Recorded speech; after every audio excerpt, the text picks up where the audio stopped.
Hello everyone, I hope you are doing very well. Welcome to this class. आपका इस class में स्वागत है जिसमें हम डिस्कस करने जा रहे हैं सॉल्यूशन चैप्टर का पार्ट 5। ठीक है, तो आज की क्लास में हम डिस्कस करेंगे सॉल्यूशन चैप्टर। ठीक है, पार्ट 5 में हम क्या क्या डिस्कस करेंगे? हम डिस्कस करेंगे क्वेश्चंस, प्रैक्टिस क्वेश्चंस कहाँ से कहाँ तक, 34 से लेके 41, मतलब 34 से 41 आज हम डिस्कस करने जा रहे हैं। So I hope all of you are ready and all of you are doing very well. ठीक है, सो चलिए स्टार्ट करते हैं आज का डिस्कशन। बट उससे पहले मैं एक बार आपको डिस्क्लेमर शो कर देता हूँ। तो आप यहाँ पर डिस्क्लेमर में देख सकते हैं कि हमारे स्लाइड डेक में उपयोग की जाने वाली छवियां केवल शैक्षिक उद्देश्यों के लिए हैं। हम इन छवियों के मूल निर्माताओं और मालिकों के बौद्धिक संपदा अधिकारों का सम्मान करते हैं।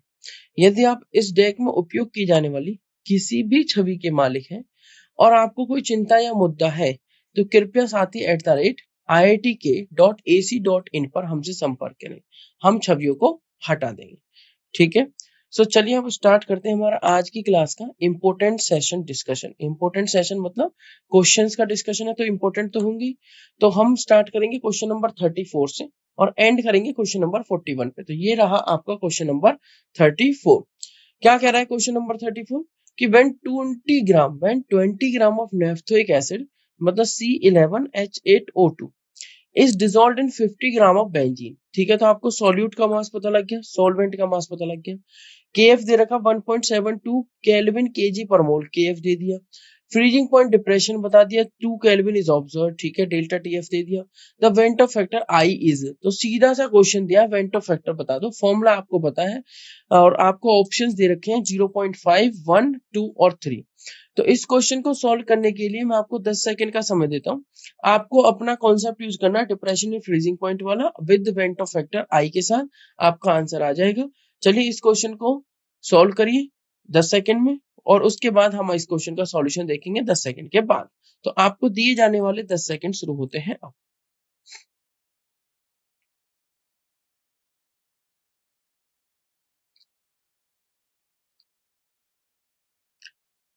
तो यहाँ पर आपको दिए गए 10 सेकंड होते हैं समाप्त। अब हम मूव करेंगे इस क्वेश्चन के सॉल्यूशन की तरफ। जैसा कि आप देख सकते हैं करेक्ट आंसर आएगा ऑप्शन ए कि actual molecular weight naphthoic acid का क्या है C11H8O2। तो जब आप इसे कैलकुलेट करेंगे तो 12 into 11 plus 1 into 8 plus 16 into 2 तो ये आ जाएगा 172 ग्राम पर मोल। कितना आ जाएगा? 172 ग्राम पर मोल। मॉलिक्यूलर वेट कैलकुलेट करते हैं जरा। एक्चुअल पता लग गया और कैलकुलेटेड देख लेते हैं। एक्चुअल बाय कैलकुलेटेड क्या होता है? इसी के रेशियो को हम बोल देते हैं वेंट ऑफ फैक्टर, मतलब actual molecular weight divided by calculated molecular wait. Calculated करें तो फॉर्मूला क्या बन जाएगा मॉलिक्यूलर वेट का? पूरे फॉर्मूले को रीअरेंज करने के बाद जो होगा हमारा delta TF is equal to KF into M. M is the molality, molality का फॉर्मूला अप्लाई करेंगे, वहां पे जो मॉलिक्यूलर वेट आएगा किसका? सॉल्यूट का, वो आप यहाँ पर रखेंगे। ठीक है, तो आप देखिए 1000 into K F into W solute मतलब given mass of solute upon given mass of solvent into delta TF. सारी वैल्यूज रखी। 1000 इंटू के एफ की value 1.72, W solute given mass of solute 20, given mass of solvent 50। सारी values रखने के बाद जो आपका मल्टीप्लाई विद 2, 2 क्या है आपका? Delta TF 2 kelvin. सारी रखने के बाद आपका आंसर आता है 344 ग्राम पर मोल, मतलब 344 ग्राम पर मोल। ठीक है, और एक्चुअल मॉलिक्यूलर वेट कितना था? Actual molecular weight naphthoic acid का था 172 ग्राम पर मोल। अब हमने वेंट ऑफ फैक्टर का फॉर्मूला लगाया। वेंट ऑफ फैक्टर का फॉर्मूला है आपका i is equal to actual molecular weight जो कि है 172 gram per mole and calculated molecular weight जो कि है 344 ग्राम पर मोल। डिवाइड करेंगे तो आंसर आ जाएगा 0.5। ठीक है, आंसर क्या आ जाएगा? 0.5। तो आई की वैल्यू क्या आ गई आपकी? 0.5। आई होप ये आपको क्लियर होगा, मतलब हाफ। तो करेक्ट आंसर कौन सा होगा? Option A, not B, not C, not D. चलिए हम मूव करेंगे हम नेक्स्ट क्वेश्चन, क्वेश्चन नंबर 35 की तरफ। Which one of the following aqueous solutions will exhibit highest boiling point? 0.01 molar Na2SO4, 0.01 molar KNO3, 0.01 molar urea या 0.015 molar urea और 0.015 molar glucose. तो ये आपके चार ऑप्शन हैं।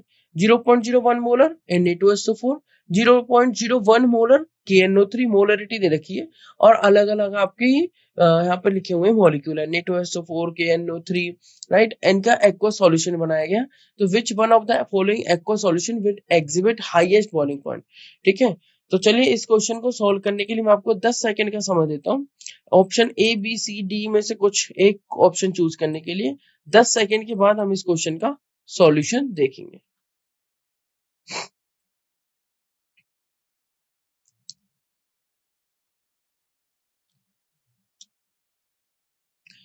तो आपको दिए गए 10 सेकंड्स यहाँ पर होते समाप्त। मैंने आपको कहा था कि मैं आपको 10 सेकंड देता हूँ और 10 सेकंड के अंदर आप इस क्वेश्चन को सॉल्व करिए। आपने इस क्वेश्चन को सॉल्व किया होगा, कुछ आंसर आया होगा। चलिए अब हमारे आंसर से आप मैच करिए, देखते हैं क्या इसका आंसर होगा। तो आपको इसका सॉल्यूशन प्रोवाइड करता हूँ मैं अब। तो आप यहाँ पर देखेंगे एक दे रखा आपको Na2SO4 ऑप्शन ए में Na2SO4 को ब्रेक किया तो boiling point of the solution is directly proportional to van't Hoff factor. Boiling point किस पे डिपेंड कर रहा है? वेंट ऑफ फैक्टर पे। Na2SO4 is gives 2Na positive plus SO4 2 negative, 3 ion. कितने आयन दे रहा? 3। KNO3 K positive and NO3 negative, I is equal to 2। जबकि जो यूरिया है और ग्लूकोज है वो वीक इलेक्ट्रोलाइट्स है, पुअर इलेक्ट्रोलाइट्स है, मतलब NH2CONH2 and glucose are poor electrolytes, therefore I for these two solutes are equal to 0। मतलब ये poor electrolytes है तो ये क्या नहीं होंगे? आयंस नहीं बनाएंगे। अगर इस ऐसा है तो आई क्या रहेगा इनका? 0। आई क्या रहेगा? 0। Hence 0.01 molar Na2SO4 possesses highest boiling point. तो इन दोनों में से जिसमें ज्यादा आयंस वो ज्यादा बॉइलिंग पॉइंट पोजेस करेगा। और ज्यादा आयंस कितने? Na2SO4 में। किसमें? Na2SO4 में। तो I इज इक्वल टू 3। तो ये हो गया आपका, बताइए क्या हो गया? तो 0.01 molar Na2SO4 possesses highest boiling point among these options। so correct option is option A, not option B, not option C, not option D। ठीक है, चलिए अब हम मूव करेंगे हमारे आज की क्लास के नेक्स्ट क्वेश्चन, क्वेश्चन नंबर 36 की तरफ। कह रहा है कि एक कंपाउंड X अंडरगोज टेट्रामराइजेशन। किस में जा रहा है? टेट्रामराइजेशन में। ठीक है, in a given organic solvent the van't Hoff factor is, सीधा सा है 4.0, 0.25, 2.125 या 2.0। सीधा सा क्वेश्चन है और इजी में। तो इस क्वेश्चन को सॉल्व करने के लिए मैं आपको 10 सेकंड का समय देता हूँ। 10 सेकंड के बाद हम इस क्वेश्चन का सॉल्यूशन देखेंगे। तो आपको दिए जाने वाले 10 सेकंड शुरू होते हैं अब।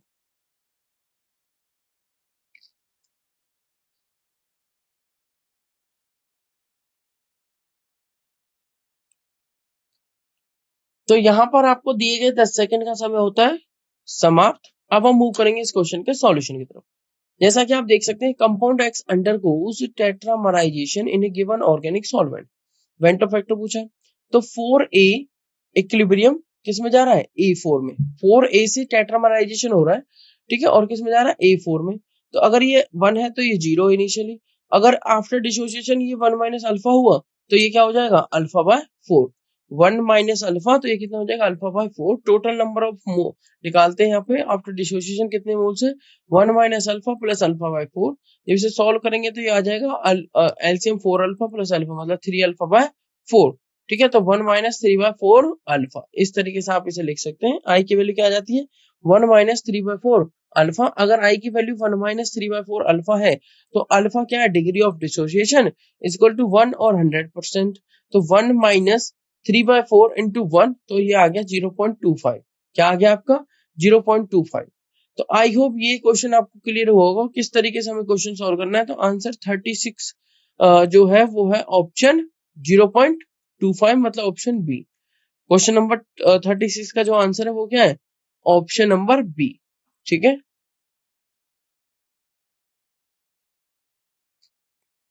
चलिए अब हम मूव करेंगे हमारे आज की क्लास के नेक्स्ट क्वेश्चन, क्वेश्चन नंबर 37 पर।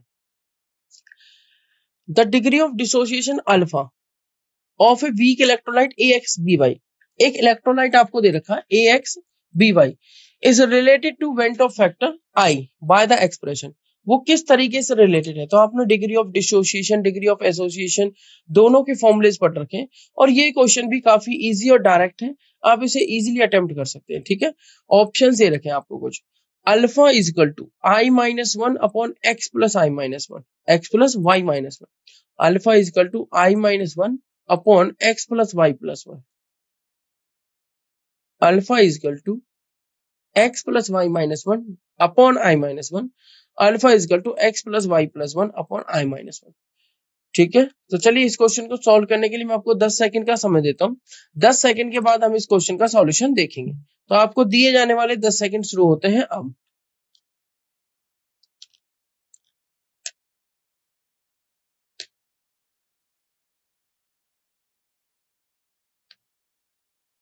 तो यहाँ पर आपको दिए गए 10 सेकंड का समय होता है समाप्त। अब हम मूव करेंगे इस क्वेश्चन के सॉल्यूशन की तरफ।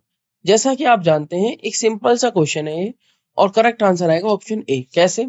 कह रहा है कि degree of dissociation of a weak electrolyte AXBY। तो हमने एक वीक इलेक्ट्रोलाइट लिया AXBY, वो कैसे टूट रहा है? X A Y positive plus YB X negative, XA Y positive plus YB X negative. Initially मान लेते हैं ये 1 है तो ये 0 है 0। यहाँ से अल्फा डिसोसिएट हुआ तो यहाँ एक्स अल्फा और यहाँ वाई अल्फा बन गया। तो आई की वैल्यू क्या आ जाएगी? 1 minus alpha plus x alpha plus y alpha. Initially था 1 डिवाइड बाय 1 तो वो यही रह जाएगा। तो आई क्या रह गया?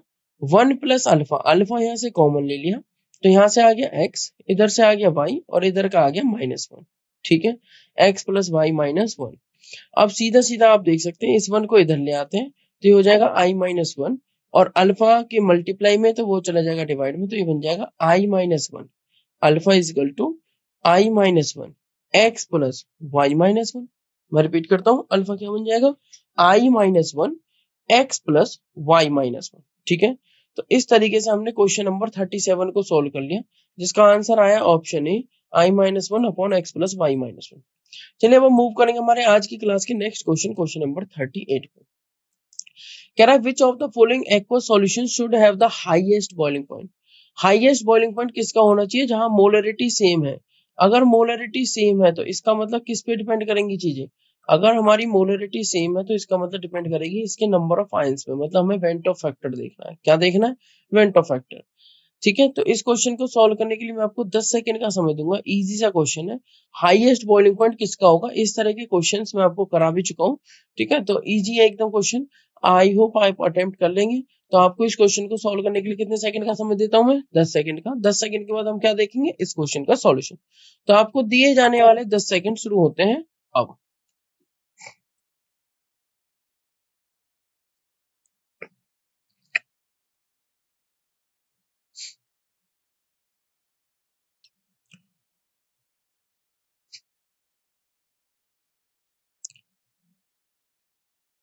तो यहाँ पर आपको दिए गए 10 सेकंड का समय होता है समाप्त। तो अब हम मूव करेंगे इस क्वेश्चन के सॉल्यूशन की तरफ। ठीक है, तो ये है करेक्ट आंसर ऑप्शन बी। तो boiling point of the solution is directly proportional to van't Hoff factor Na2SO4 possesses larger value of I। जब आप यहाँ ऑप्शंस की तरफ देखेंगे तो NaOH, तो I की वैल्यू आएगी Na positive OH negative. Na2SO4 में 3 आ जाएगी, 2 Na positive SO4 2 negative. NH4 NO3 में भी 2 आएगी, NH4 पॉजिटिव NO3 नेगेटिव। और KNO3 में भी 2 आएगी, Ka पॉजिटिव NO3 नेगेटिव। ठीक है, तो इस तरीके से आप क्या देखेंगे कि जो सबसे ज्यादा I की वैल्यू है वो 3 है। किसमें? Na2SO4 के केस में। तो Na2SO4 possesses larger value of I than other given solution. Hence, 1 molar Na2SO4 solution would have largest boiling point। ठीक है, तो what is the reason? I की वैल्यू, आई क्या है? Van't Hoff factor. तो boiling point of the solution is directly proportional to van't Hoff factor. अगर आपकी concentration same चल रही है तो जितना ज्यादा वेंट ऑफ फैक्टर उतना ज्यादा बॉइलिंग पॉइंट। हमसे पूछा हाईएस्ट बॉइलिंग पॉइंट किसका होगा? जिसका ज्यादा बॉइलिंग पॉइंट है और went Hoff factor. Went Hoff factor किसका ज्यादा है? वेंट ऑफ फैक्टर ज्यादा है आपका डेफिनेटली। आप यहाँ पर देख सकते हैं Na2SO4 का, जिसमें कितने आयंस आएंगे? 3। तो Na2SO4 possesses, जिसमें वैल्यू I की कितनी आएगी? 3, possesses larger value of I than other given solutions, hence 1.0 molar, hence 1 molar Na2SO4 solution would have largest या फिर not largest, highest, would have highest boiling point। ठीक है एवरीवन, चलिए अब हम मूव करेंगे हमारे आज की क्लास के नेक्स्ट क्वेश्चन, क्वेश्चन नंबर 39 की तरफ। In a 0.2 molar aqueous solution of a weak acid HX, the degree of ionization is 0.3. Taking Kf for water as 1.86 या 1.85 kilo calorie, kelvin kg per मोल। ठीक है, kelvin kg per mole, kg per mole. The freezing point of the solution will be nearest to. क्या कह रहा है? कह रहा है कि in 0.2 molar aqua solution, molarity दे दी आपको कितनी? 0.2 of a weak acid contains HX. The degree of ionization is 0.3. Degree of ionization मतलब अल्फा। ठीक है, like taking Kf for water as 1.85 kilo kelvin kg per mole. Kf कितना लेना हमें? 1.85। The freezing point of the solution will be nearest to, किसके nearest होगा, -0.360 degree Celsius, या फिर -0.260 डिग्री सेल्सियस, या फिर +0.480 डिग्री सेल्सियस, या फिर -0.481 डिग्री सेल्सियस। तो प्लस माइनस का भी खेल है और वैल्यूज का भी खेल है। तो ये क्वेश्चन काफी इजी है। इस क्वेश्चन को सॉल्व करने के लिए मैं आपको 10 सेकंड का समय देता हूँ। 10 सेकंड के बाद हम इस क्वेश्चन का सॉल्यूशन देखेंगे और जिसमें मैं आपको इसका सॉल्यूशन दिखाऊंगा। तो आपको दिए जाने वाले 10 सेकंड शुरू होते हैं अब।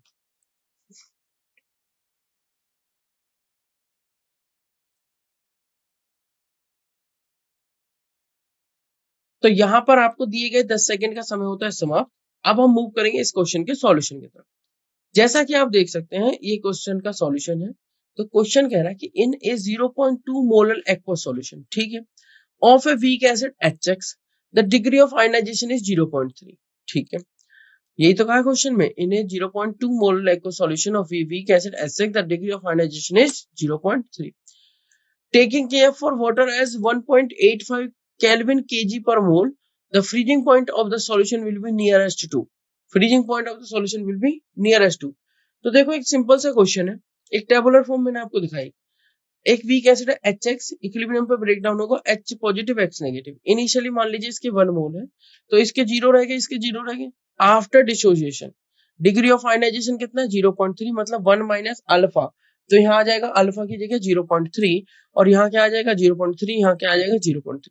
टोटल मोल्स देखिए आफ्टर डिसोसिएशन, 1 माइनस 0.3 इधर, प्लस 0.3 प्लस 0.3, तो ये बच जाएगा 1.3। आई की वैल्यू क्या हो जाएगी, total number of moles after dissociation और डिवाइडेड बाय इनिशियली, तो 1, ठीक है। तो आई कितना हो गया 1.3 अपॉन 1, तो कितना आ गया 1.3। डेल्टा टीएफ का फॉर्मूला क्या होता है, डेल्टा टीएफ का फॉर्मूला होता है Kf into m, but I को इंक्लूड कर दे तो I into Kf into m क्या हो जाएगा, I into K F into m. तो आई की वैल्यू 1.3 इंटू के एफ की value 1.85 kelvin kg per mole, और आपकी एम मतलब मोलरिटी की वैल्यू 0.2 मोलर। जब आप इसे सॉल्व करेंगे, मल्टीप्लाई करेंगे, तो आपका आंसर आएगा 0.481 केल्विन। 0.481 केल्विन का मतलब हो गया कि टीएफ अगर आपको निकालना है, ये डेल्टा टीएफ आया, डेल्टा टीएफ होता है T naught minus Tf is equal to 0.481 मतलब डेल्टा टीएफ। तो टीएफ अगर निकालना है तो टीएफ को इधर लेके जाएंगे और इसको इधर ले आएंगे, तो टी नॉट एफ जो कि होगा 273, टी नॉट एफ क्या होगा 273 माइनस 0.481 केल्विन, तो आंसर आ जाएगा 272.519 केल्विन। कितना आंसर आ गया 272.519 केल्विन, या फिर आप कह सकते हैं माइनस के 0.481 डिग्री सेल्सियस। या तो आपका आंसर आएगा 272.519 केल्विन, या फिर आप कह सकते हैं सेल्सियस में 0.481 डिग्री सेल्सियस। तो ये हुआ हमारा क्वेश्चन नंबर 39, जिसका करेक्ट आंसर मैच कर रहा है ऑप्शन डी। आई होप ये क्वेश्चन आपको एकदम क्लियर होगा, not option A, not B, not C. Minus K 0.481 degree Celsius is the correct answer for question number 39। अब हम मूव करेंगे हमारे आज की क्लास के नेक्स्ट क्वेश्चन, क्वेश्चन नंबर 39 हो गया खत्म, क्वेश्चन नंबर 40 की तरफ, जो कि सेकंड लास्ट क्वेश्चन है आज की क्लास का। क्या कह रहा है question, in comparison to 0.01 molar solution of glucose the depression in freezing point of a 0.01 molar MgCl2। अगर मैं 0.01 मोलर ग्लूकोज और 0.01 मोलर MgCl2 मतलब कॉन्सेंट्रेशन सेम, तो डिप्रेशन इन फ्रीजिंग पॉइंट क्या चेंज आएगा, सेम रहेगा, समान रहेगा, 2 गुना हो जाएगा, 3 गुना हो जाएगा, 6 गुना हो जाएगा, क्या हो जाएगा। देखिए एक दे रखा ग्लूकोज और एक दे रखा MgCl2, ठीक है, और दोनों की कॉन्सेंट्रेशन सेम है। अब बात आ जाती है आई के ऊपर, आई मतलब वेंट ऑफ फैक्टर। तो वेंट ऑफ फैक्टर का यूज करते हुए आपको क्या करना है, इस क्वेश्चन का सॉल्यूशन करना है, ठीक है। इस क्वेश्चन का सॉल्यूशन करने के लिए आप किसका यूज करेंगे, वेंट ऑफ फैक्टर के कॉन्सेप्ट का, क्योंकि आप देख सकते हैं मोलरिटी की वैल्यू दोनों में सेम रखी, but number of ions different आएंगे।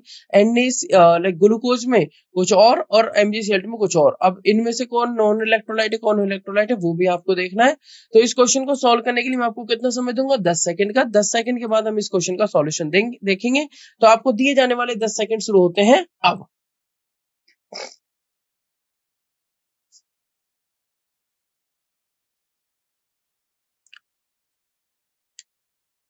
तो यहाँ पर आपको दिए गए 10 सेकंड का समय होता है समाप्त। आप यहाँ पर इस क्वेश्चन का सॉल्यूशन देख सकते हैं।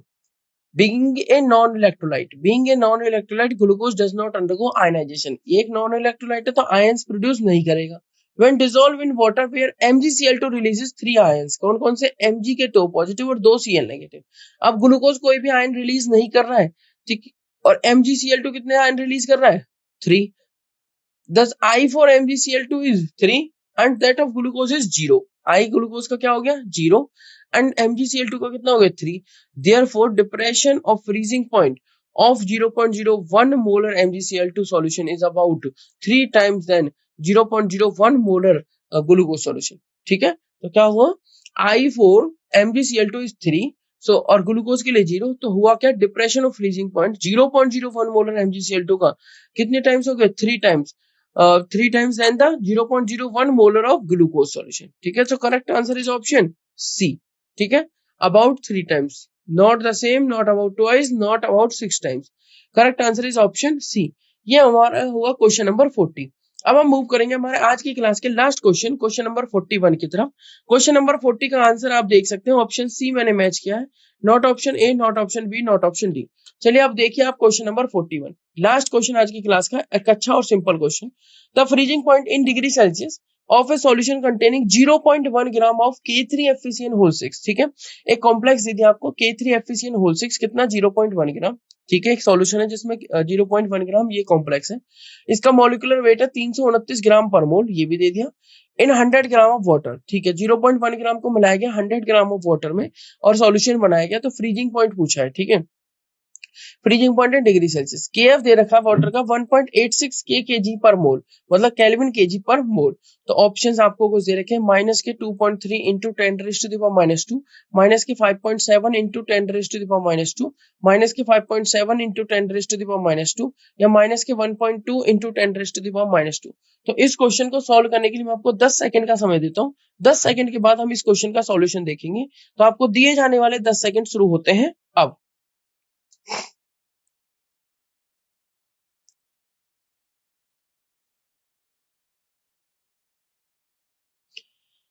तो यहाँ पर आपको दिए गए 10 सेकंड होते हैं समाप्त, मूव करेंगे इस क्वेश्चन के सॉल्यूशन की तरफ। जैसा कि आप देख सकते हैं आपको कॉम्प्लेक्स जो दिया K3FeCN6, तो ये एक आयनाइज हो जाएगा और आपको आयंस प्रोवाइड करेगा, तो वेंटो फैक्टर इसका आ जाएगा 4। कैसे, K3FeCN6 इक्विलिब्रियम पर 3K positive plus FeCN6 3 negative. ठीक है, क्या देगा, 3K positive plus FeCN6 3 negative. तो आई की वैल्यू क्या आ गई आपकी, 3 इधर से और 1 इधर से, 4।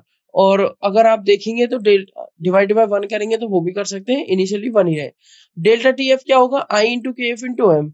डेल्टा टीएफ क्या होगा, I into K F into m की value, m is the molality, W2 by M2 into 1000 by 100। W2 क्या है, given mass of solute, M2 क्या है, given mass of molar mass of solute, 1000 gram kilogram को ग्राम में करने के लिए, और डिवाइडेड बाय 100 वो है गिवन मास ऑफ सॉल्वेंट, जो कि दे रखा 100 ग्राम ऑफ वाटर। कितने में, 100 ग्राम ऑफ वाटर में वो डिसोल्व कर रहा है। सो डेल्टा टीएफ क्या आ गया, इनको मल्टीप्लाई किया तो पूरा सॉल्व किया तो ये आता है 2.3 इंटू 10⁻²। और डेल्टा टीएफ क्या होता है, डेल्टा टीएफ होता है T naught F minus Tf is equal to 2.3 into 10⁻²। तो हमें निकालना टीएफ, तो इसको इधर ले जाएंगे, तो मतलब टीएफ इज इक्वल टू 0। भाई फ्रीजिंग पॉइंट किसका, वाटर का, तो क्या होता है 0 डिग्री सेल्सियस, तो 0 माइनस 2.3 इंटू 10⁻²। तो टीएफ क्या आ जाएगा, यहाँ से 0 माइनस 2.3 इंटू 10⁻² करने से वैल्यू आ जाएगी minus 2.3 into 10⁻² degree Celsius. So since the freezing point of water is 0 degree Celsius, since the freezing point of water is 0 degree Celsius, तो correct answer of this question is क्या आ गया, not B, not C, not D. Minus 2.3 into 10⁻², TF आपका क्या आ गया, minus के 2.3 into 10⁻² degree Celsius. तो इस तरीके से आप क्वेश्चंस को सॉल्व कर सकते हैं। इस क्वेश्चन में भी हमने कॉलिगेटिव प्रॉपर्टीज के फॉर्मुलेज ही लगाए हैं, कहीं पे हमने ऑस्मोटिक प्रेशर, कहीं पे relative lowering in vapour pressure, कहीं पर हमने डिप्रेशन इन फ्रीजिंग पॉइंट, और कहीं पर हमने एलिवेशन इन बॉइलिंग पॉइंट का फॉर्मुला लगाया और साथ में वेंटो फैक्टर का यूज किया है। ठीक है, तो यहाँ से जब हमने टीएफ कैलकुलेट किया, डेल्टा टीएफ कैलकुलेट किया, तो वो तो आ गया 2.3 इंटू 10⁻², पर जब टीएफ कैलकुलेट किया तो वो प्लस का ना आके माइनस का आ गया, 2.3 माइनस के 2.3 इंटू 10⁻² डिग्री सेल्सियस।